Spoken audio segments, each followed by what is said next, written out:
Hello, my name's Evelyn Davis, and I am in the middle of a 100-day storytelling challenge to tell 100 stories in 100 different ways. Because, yes, you can read a book, but you can also do a lot of different things. And when I lead workshops on storytelling, oral storytelling, and the reason why it's a very powerful medium for teaching and learning, I give out a flyer. I email a resource after the workshop, which is called 13 and a half ways to tell a story, or to become an oral storyteller. That's what it's called, 13 and a half ways to become an oral storyteller, as opposed to a reader of books or a plugger-inner of CDs and DVDs. So I've done 70 stories now, and one of my friends said to me, the very kind friend who gave me a tripod and is also making me a storytelling apron, I have to do it. I've never done it with a storytelling apron. But that's one of the ways. You will see. Anyway, she said, none of your videos do you ever sit in a nice comfy chair like you might with a grandchild or a child in a kindergarten if you're lucky to have a comfy sofa or an armchair. Well, the fact of the matter is that the armchairs and the sofas, we have no armchairs. We have 3 sofas in this room, and you can't see, but over there is the studio, the working studio of Moonlighting, a Facebook page. It's worth checking. 2 words. My daughter. Anyway, but today I'm in the living room. This is my first story in the living room. I live in the kitchen. Anyway, so when I say 13 and a half stories, what I mean is that there are books out there that you know so well that it's possible for you to read some and tell some. And that's a great way to start, because you're on safe ground. If you get lost, you got the book. You can just do 1 page the first time. Just tell 1 page. Maybe it's the rainbow fish. Maybe it's going on a bear hunt. You don't need to look at the words because you really, really know it. But it's sort of habit. And then all the children get to see is the side of your ear instead of your face and your eyes, because we are storytellers. And when we're in a cafe, for example, with a friend, I often say in a workshop, when you meet a friend, you might whip out a little book and go, "Hey, have I had a week? Let me read you all about it."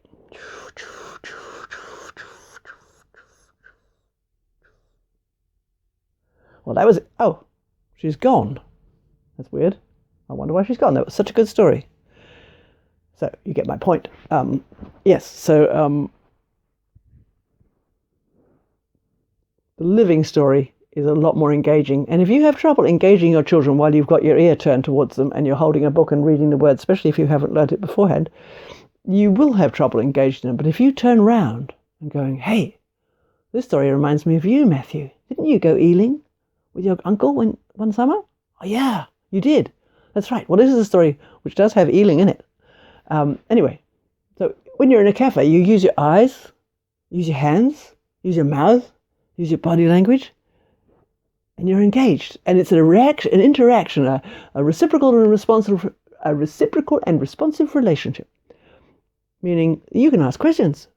Sometimes I'll say, "Don't ask any questions because I lose my thread. I'm still learning how to do a story without a book, so don't interrupt me because afterwards, you can ask me afterwards." Yes?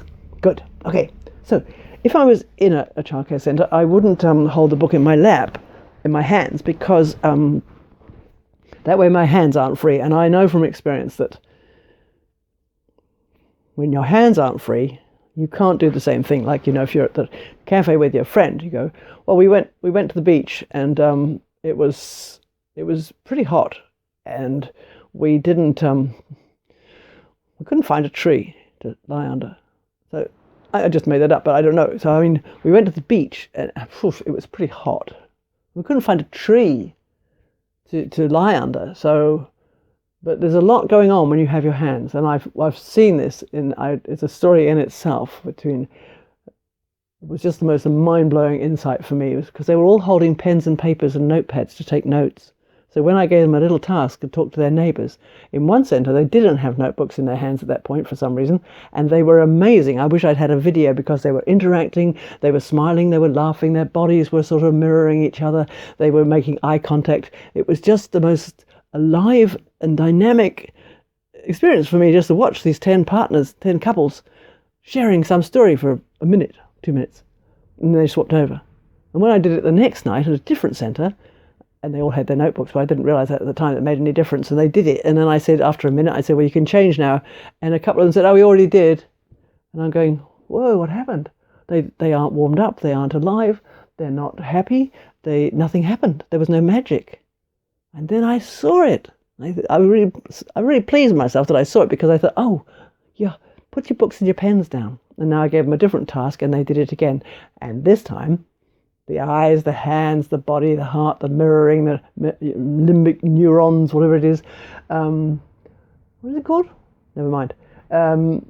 Yeah, and it was simply that their hands were not free. You know, one of them cried, and I couldn't shut them up. They hadn't finished. And, you know, it was just amazing, all because they had their hands free. So there you go. Which is why, if I was in a daycare, I wouldn't hold the book while I told this. So what I have to do is get my yoga bolster, which is why I'm wearing a skirt. So I can put my yoga bolster there like that, and I put my leg out like that, and then I've got a sort of a little shelf here. Okay.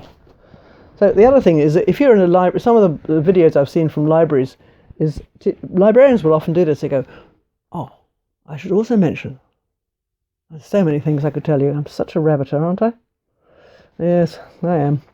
A librarian, they often say, you know, they'll go, so this is the book we're going to be reading. I'm going to be telling you, and you can read it later, because then they put it down, and then they tell the story, and they look directly at the camera, and they might use props. I don't know what they do. And at the end, they come back to the book, and of course the child is going, so it's all, the idea is that it's all in here. The same story is in here. So they get the book out, so they can see it again themselves, and see the pictures, because they haven't even showed the pictures. Sometimes they do, and I'm going to. I hope you've got the whole picture. This is my third take. So when I hand out this resource called 13 and a half Ways to Tell a Story, this is the halfway. This is working with a book you already know. So you tell some and you read some. And this book has a particular significance for me because I haven't actually read it for 10 years. And I first shared it at a Met time when I was on practicum, which was 15 years ago in Ranui, and I was doing it the way I'm describing. So I had the book open, but I wasn't reading off the page. I had it resting on the whiteboard shelf. So I was talking about it to the children, and they had the picture reference if they wanted to. And they were very engaged.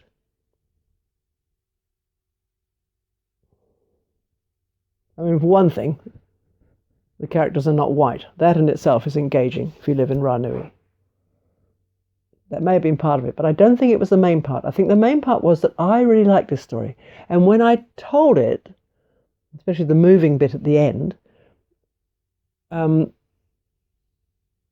could just feel this sort of shiver of sort of emotional connection with the story. It made all the hairs on my arms stand up with a sort of like, I relate to it. And that is a powerful thing for any story, that in some way it's powerful for you. It connects. There's some part of it that brings you joy or tells your story. So anyway, here we go. Right. This is a story about a girl called Kimi. Oh, and I also, the first take two, I pointed out how old this is, because it's from the Auckland Library Service. I might buy myself a copy though. See, it's been drawn in and people have stuck things over, but it's still going. I might try and get a copy. It's written by Miriam Smith of Ngāpuhi descent, who was born and educated in Hawke's Bay. And she wanted to write a book, and she did. And that's what I found last night. She's written a story because she was once 7 years old with a much-loved grandmother, a favourite uncle, and a watermelon. So that's another reason why this book has some oomph, because for her, it was a true story too. It's a true story for me, although it's not my story, but anyway, and it was, it tells you who drew it, the same guy that did The Lighthouse Keeper, and who published it, and who translated it into Te Reo, Sunny Wilson, from Mangere. Okay, here we go. Okay, here we go. There's a picture of the watermelon. The watermelon leaves and the little curly bits you get. Right. Kimi lived up north with her grandmother and her favourite Uncle To. And they lived in a little house in the country. And when this story begins, it's springtime. And there's Uncle To and there's Kimi, and they're down at the river swimming and splashing and playing. And it's springtime, so all the trees are in flower, all the fruit trees.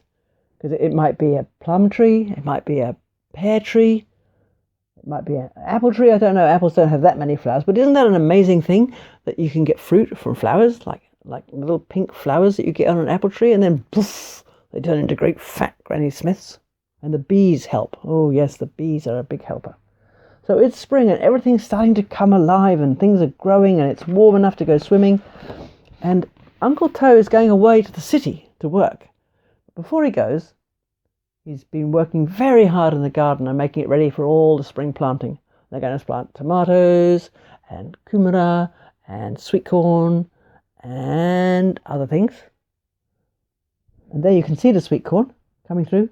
Onions, corn, yeah. But there was a special plant, a watermelon, growing in a pot. And Uncle To gave it to Kimi and said, we can plant it out in the garden on Saturday before I catch the bus. And Saturday was the day he was leaving, and Kimi didn't want to think about that because she didn't really want him to go away and leave her and Grandma. So here we are on Saturday. And Grandma's folding and ironing, and Kimi's putting them in the bag. And here's Uncle To in his suit. He looks really different from when they go eeling. And he says, come on, Kimi, let's go down to the garden and plant the watermelon. So they go down to the garden, and they made a little hole, and they got the plant out of the pot, and they put it in the ground, and pressed the earth around it, and gave it a little bit of water. And then it was time to go and get the bus. When will it be ripe? Said Kimi. It'll be ripe when I come home.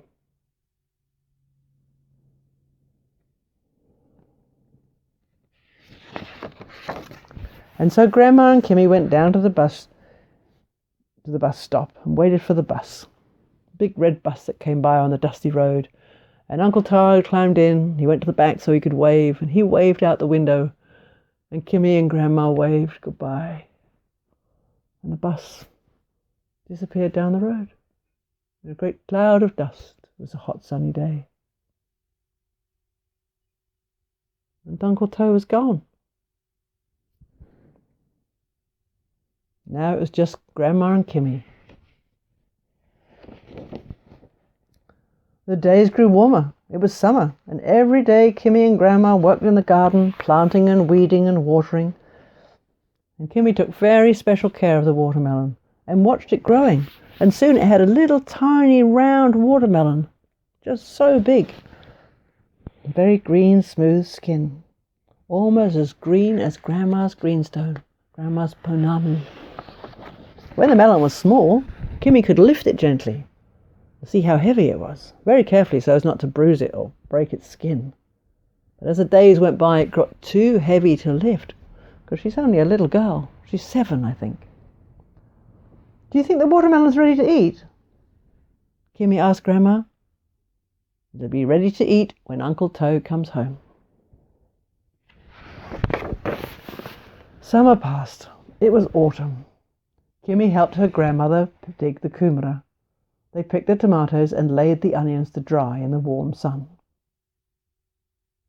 Now, when I did it on take 3 or 2, I demonstrated how that might be if I told you that bit instead of reading it. I just read it then and you saw my ear. So I don't know exactly, but I know it close enough. The summer passed, and then it was autumn. And Kimi helped Grandma dig the kumaras, gather them up, put them in the kete. And they dug up the onions, and they dug up the potatoes. Well, they picked the tomatoes. I didn't know it, sorry. That's why I was trying to get it right. But it doesn't matter about right. It just matters that you give it a life. So summer passed, and then it was cooler, and the days were shorter, and it was autumn. And Kimi helped Grandma to pull all the kumara out, dig it, and brush the dirt off, put it in the kete. And they picked the tomatoes, and they gathered the onions, and they put them to dry in the sun on the front porch. It was the time of harvest. And you add to it, you know. You add stuff. Oh, this was a good one for adding to. The corn was ready. Kimi remembered how much Uncle Toe loved corn, almost as much as he loved watermelon. I love corn too. Oh, sweet and hot and butter on it and a bit of salt. Is that how you like it? And then you can eat it like this. You pretend. Go on, let's all do it. Just go zoom like a little combine harvester. And then there's butter all down your chin and bits of corn between your teeth. But it's so delicious, isn't it? I love sweet corn. Do I love watermelon as much? No, I like sweet corn better. But Uncle Toe liked watermelon better than sweet corn. Just a little bit more. All that pink sweet. Depends how sweet it is. Sometimes they're very sweet. So sweet corn, isn't it? There, the colour had changed on the watermelon. It was a softer green now with a little shade of yellow at the top. Sometimes Kimi lay down in the warm soil, and put her head against the side of the watermelon and could feel that smooth green skin of the watermelon on her skin. And she thought of Uncle Toe. Grandma had picked all the apples from the tree in the paddock. I shall put them away for the winter, she said. Winter? Said Kimi. Is winter already here? The days are getting very short and cooler, said Grandma. That afternoon, Kimi sat on the gate and waited for the big red bus. Perhaps Uncle Toe would come back. Perhaps today was the day he would get off the bus. But the bus came along the dusty road and roared past her. For a long time, she just sat on the gate and looked down the road.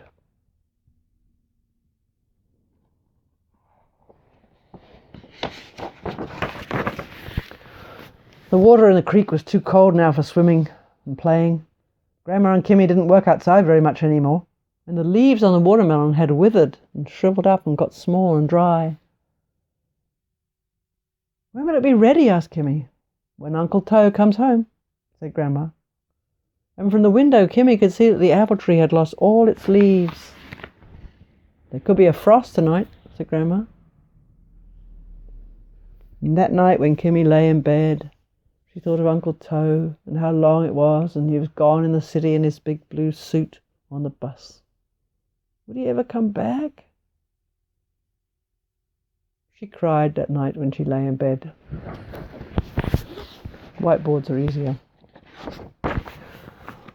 When Kimi woke up in the morning, Grandma was singing, and it was a long time since Kimi had heard Grandma singing. She could smell the smell of good things cooking. And then she looked out the window. The watermelon was gone. The leaves are there, but there's no watermelon. She's looking out the window. Now you see this. If I had a bendy book, I wouldn't let you see the other picture. Well, I'll put my hand there. She rushed to the kitchen to tell Grandma. Grandma, the watermelon's gone. The watermelon's gone and Uncle Toe's not home. But just then the door opened, and there was Uncle Toe. And right then, my voice catches. Then the hair set up on my hands, my arms, and little tears prick at the back. That's how good stories are. They touch you. They're real. They're about people. And in the doorway stood Uncle Toe. He had a big smile on his face, and in his arms, he carried the watermelon.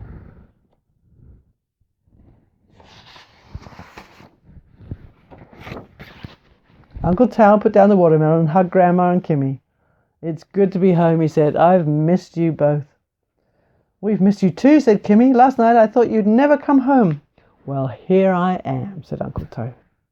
And you are such a good gardener. This is the biggest watermelon I've ever seen.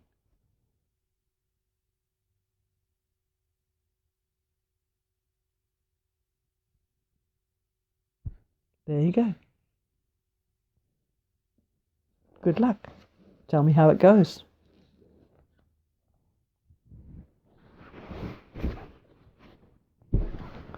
So there we go.